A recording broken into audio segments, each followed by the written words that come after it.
गीता सार। सांसारिक मोह के कारण ही मनुष्य मैं क्या करूं और क्या नहीं करूं, इस दुविधा में फंसकर कर्तव्यच्युत हो जाता है।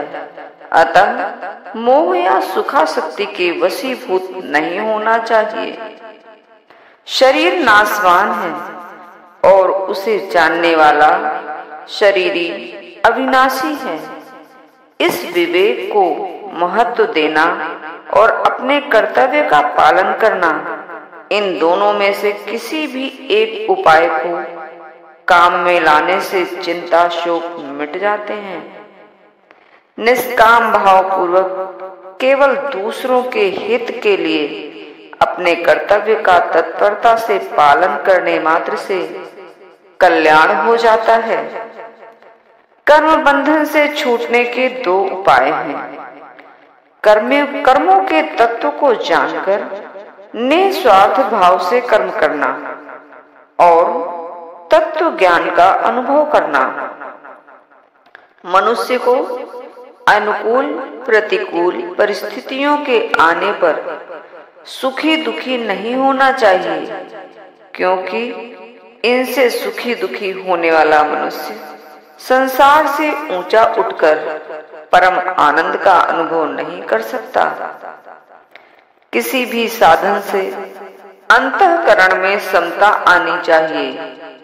समता आए बिना मनुष्य सर्वथा निर्विकार नहीं हो सकता। सब कुछ भगवान ही है, ऐसा स्वीकार कर लेना सर्वश्रेष्ठ साधन है। अंतःकालीन चिंतन के अनुसार ही जीव की गति होती है। अतः मनुष्य को हर दम भगवान का स्मरण करते हुए अपने कर्तव्यों का पालन करना चाहिए, जिससे अंतकाल में भगवान की स्मृति बनी रहे। सभी मनुष्य भगवत प्राप्ति के अधिकारी हैं, चाहे वे किसी भी वर्ण, किसी भी आश्रम, किसी भी संप्रदाय, किसी भी देश वेश आदि के क्यों न हो।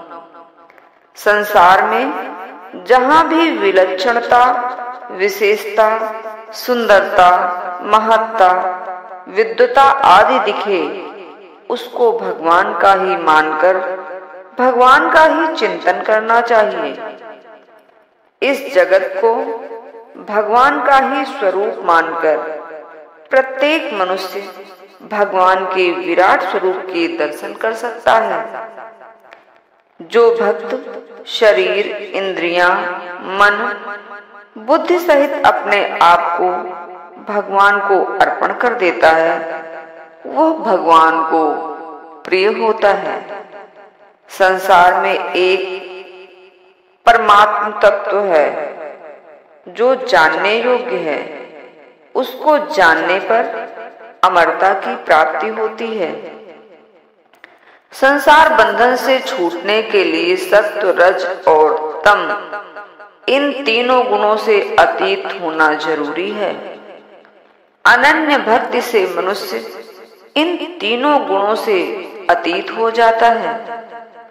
इस संसार का मूल आधार और अत्यंत श्रेष्ठ परम पुरुष एक परमात्मा ही है। ऐसा मानकर अनन्य भाव से उनका भजन करना चाहिए। दुर्गुण दुराचारों से ही मनुष्य 84 लाख योनियों एवं नरकों में जाता है और दुख पाता है। अतः जन्म मरण के चक्र से छूटने के लिए दुर्गुण दुराचारों का त्याग करना चाहिए। मनुष्य श्रद्धा पूर्वक जो भी शुभ कार्य करे, उसको भगवान का स्मरण करके, उनके नाम का उच्चारण करके ही आरंभ करना चाहिए।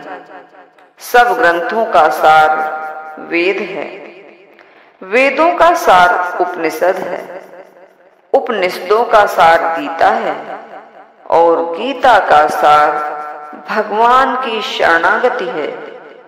जो अनन्य भाव से भगवान की शरण हो जाता है, उसे भगवान संपूर्ण पापों से मुक्त कर देते हैं।